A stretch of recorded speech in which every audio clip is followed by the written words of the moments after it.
ஓம் சரவண பவ. வேல் இருக்க வினை இல்லை, மயில் இருக்க பயமும் இல்லை.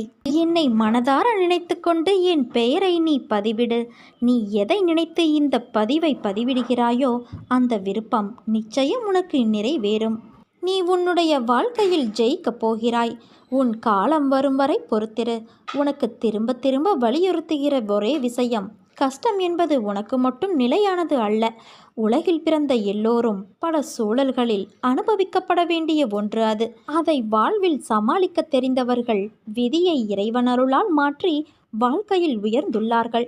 இதனால்தான் நான் உன்னை கவலை கொள்ளாதே, இந்த நிலை நிச்சயமாக மாறும் என்று கூறுகிறேன். ஆனால் நீயோ அதை புரிந்து கொள்ளாமல் நம்பிக்கையின்றி எந்நேரமும் கவலைப்பட்டு கொண்டே இருக்கிறாய். பயந்து தளர்ந்து தன்னம்பிக்கை இழந்தவர்கள் தோற்று போவார்கள் குழந்தையே. வாழ்க்கையில் ஜெயிப்போம் என்ற நம்பிக்கையோடு செயல்படு. இன்று இல்லை என்றாலும் நாளை நீ நிச்சயம் வெற்றி பெறுவாய். உள்ளத்தாலும் உடலாலும் நீ ஓய்வின்றி உழைக்கிறாய். அதற்கான பலன் நிச்சயம் ஒரு நாள் உன்னை வந்து சேரும். நீ வாழ்க்கையில் உயரப் போகிறாய். உறக்கச் சொல், இந்த உலகமே உனக்குத்தான். என் ஆசிர்வாதங்கள் என்றும் உனக்கு துணை நிற்கும். என்னுடைய தராசு தட்டுக்கள் யாருக்காகவும் இறங்குவதும் இல்லை, ஏறுவதும் இல்லை. நல்லவனோ கெட்டவனோ அதை நான் பார்ப்பதும் கிடையாது. என்னை நம்பி முழுமையாக சரணடைந்து விட்டவர்களை நான் புறம் தள்ளுவதும் இல்லை. அவர்களுடைய அனைத்து விஷயங்களுக்கும் நான் பொறுப்பேற்கிறேன். அவர்களை காப்பது என்னுடைய வேலை.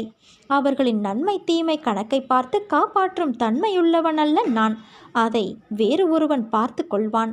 அதற்கேற்ப பலனும் தருவான். நான் தரும் நன்மைகள் அனைவருக்கும் இங்கு பொதுவானவை. அதே போல என்னை 40 ஆண்டுகள் வணங்கியவனாக இருந்தாலும் சரி, வெறும் 4 நாட்கள் மட்டும் வணங்கியவனாக இருந்தாலும் சரி, ஆத்மார்த்தமாக என்னை நோக்கி கூப்பிட்டால் உடனடியாக நான் பதில் கூறுவேன். எனக்கு மட்டும் ஏன் இந்த கஷ்டம்? பலவித பிரச்சனைகள் சூழ்ந்து கொள்ள இரவு முழுவதும் அழுது புலம்புகிறேனே. எத்தனை காலம்தான் இந்த துன்பமும் துயரமும்? இதற்கு விடிவே இல்லையா என்று ஆதங்கத்தோடு நீ என்னை கடிந்து கொள்கிறாய்.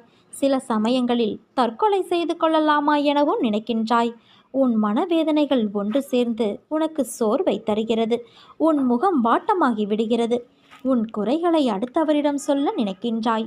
சொல்ல முடியாது தவிக்கின்றாய். சில சமயம் சொல்லியும் புலம்புகிறாய். உதவிக்கு யாரும் இல்லை, புரிந்து கொள்வார் யாரும் இல்லை என்று நீ ஆதங்கப்படுகிறாய். உதவிக்கும் புரிந்து கொள்வதற்கும் நான் இருக்கிறேன்.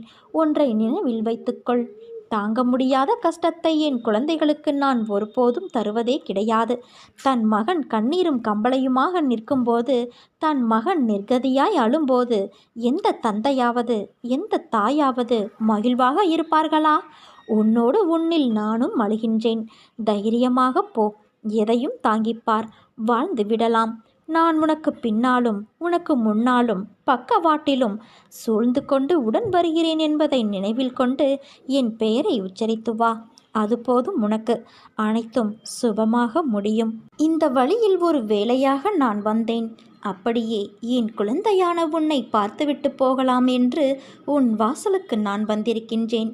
என்னை உள்ளே அழைத்துச் செல் என் குழந்தையே. எப்படிப்பட்ட தருணத்தில் நீ என்னை வந்தடைந்தாய் என்று எனக்கு தெரியும். இன்று உனக்கு நல்ல நாள். மனதிற்கு மகிழ்ச்சி தரும் நாள், அமைதி தரும் நாள், அதிர்ஷ்டம் தரும் நாள். நான் ஏற்கனவே உனக்கு அடிக்கடி சொல்லியிருக்கிறேன், உன் எண்ணங்கள் யாவும் கூடிய சீக்கிரம் நிறைவேறும் என்று. அதன்படி இன்று நான் உன் வாசல் தேடி வந்து கொண்டே இருக்கிறேன் குழந்தையே. உனக்கு அதிர்ஷ்டம் அழைக்கிறது. வந்து அதை என்னிடமிருந்து பெற்றுக்கொள். கடந்து வந்த பாதையில் நீ பார்க்காத துயரங்கள் இல்லை, ஏமாற்றங்கள் இல்லை. நீ விரும்பிய வாழ்க்கையையும் என்னால் மட்டுமே உனக்கு திரும்ப வழங்க முடியும். நீ வருத்தப்பட்டது போதும். உன்னை பார்த்து விலகியவர்கள் தேடி வரும் நேரம் இது. உன்னை தூற்றி பேசியவர்கள் தன் தவறை உணர்ந்து தேடி வரும் நேரம் இது.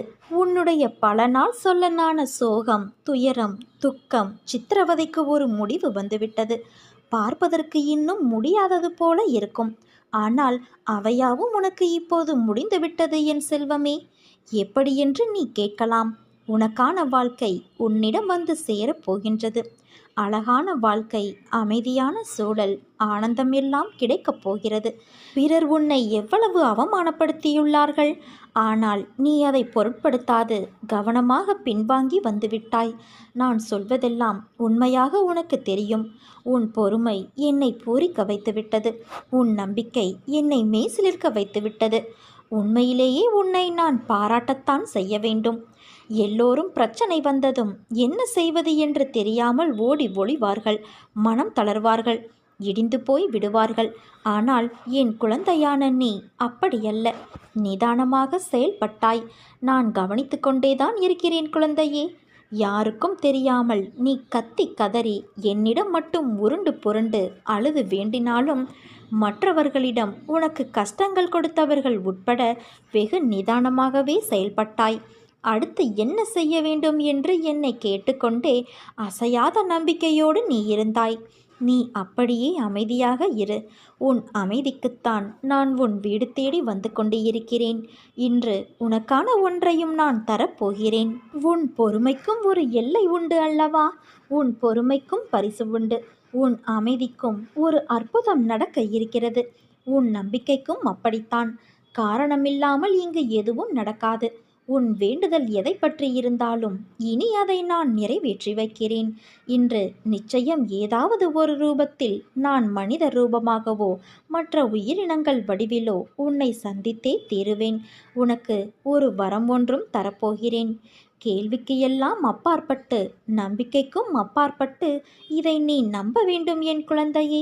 உன் சித்திரவதைக்கு எல்லாம் ஒரு முற்றுப்புள்ளி வைக்க உன் வீடு தேடி வந்து கொண்டே இருக்கிறேன். இன்று நீ மகிழ்ச்சியில் துள்ளி குதிக்கப் போகிறாய். உன்னுடைய பொறுமை உன்னை உயர்த்தப் போவது சர்வ நிச்சயம். உன்னுடைய உயர்வு நிச்சயமான ஒன்று. உன்னை ஒருபோதும் இனி நான் காக்க விடமாட்டேன் தங்கமே. அலைப்பாயவும் விடமாட்டேன். உன்னை இனி தூக்கி உயர்த்துவேனே தவிர ஒருபோதும் விழ விடமாட்டேன். இன்று என் அதிசயம், அற்புதம், ஆசிர்வாதம் அனைத்தையும் நீ நிச்சயம் பெறுவாய். என்னை வரவேற்க காத்திரு. வரம் ஒன்று தருவதற்கு உன் மாளிகையின் வாசலுக்கு நான் வருவேன். என் வருகையை நீ நன்றாக உணர்ந்து மகிழ்ச்சியில் திளைக்கப் போகிறாய் தங்கமே. என் அன்பு குழந்தையே, வாழ்க்கை என்பது நீ நினைக்கும் அளவுக்கோ பயப்படும் அளவுக்கோ அல்லது குழப்பம் நிறைந்ததாய் இருக்கக்கூடியது அல்ல. ஒரு யதார்த்தத்தை நீ புரிந்து கொண்டால் அதுவே உன் வாழ்க்கைக்கு மிகச் சிறந்த வழி. எது வந்தால் என்ன? நம் வாழ்க்கை என்பது ஆண்டவனால் கொடுக்கப்பட்டது. எதுவும் நிரந்தரமல்ல. கஷ்டங்களோ சந்தோஷங்களோ எல்லாம் ஒரு நாள் வந்த வழி எதுவோ அதே வழியில் திரும்பத்தான் செய்யும். உன்னை எதிர்மறையாக்கும் எந்த ஒரு நிகழ்வுக்கும் நேர்மறையாய் மட்டுமே உன்னை நீ வெளிப்படுத்து. அப்போது உன்னுள் தோன்றும் மன அமைதியும் தன்னம்பிக்கையும் உனக்கு கொடுக்கும் உத்வேகம் வேறு எந்த ஒரு விஷயத்திலும் கிடைக்காத ஒரு மனநிறைவை கொடுக்கும். பட்டம் வானத்தில் பறக்கலாம் நூலின் உதவியால். ஆனால் காற்றால் மட்டுமே அதை வழிநடத்த முடியும். ஆனால் நூலின்றி பட்டம் இல்லை. காற்று இல்லை என்பதை சொல்ல முடியாது. அது இல்லாதது என்ற ஒரு விஷயமும் கிடையாது. அதனால் உன் வாழ்க்கையில் நடப்பவையெல்லாம் நூல் போலத்தான். அதை தாண்டி நான் உன்னிடம் சொல்வது காற்றைப் போல இரு என்றுதான். உன்னை அரவணைக்க யாரும் இல்லை என்று வருந்தாதே. உயிருக்கு உயிராய் உன்னை நான் பாதுகாக்கின்றேன். என் பரிபூரண அருளும் ஆசிர்வாதமும் அன்பும் பெற்ற என் செல்ல குழந்தை நீ. உன்னை விட்டு நான் விலகுவதும் இல்லை, விலகி போகும்படி நான் செய்வதும் இல்லை. நீ ஜெயமாக நல்ல ஆரோக்கியத்தோடு எல்லா செல்வ வளங்களையும் பெற்று சீரும் சிறப்புமாய் வாழப்போகிறாய்.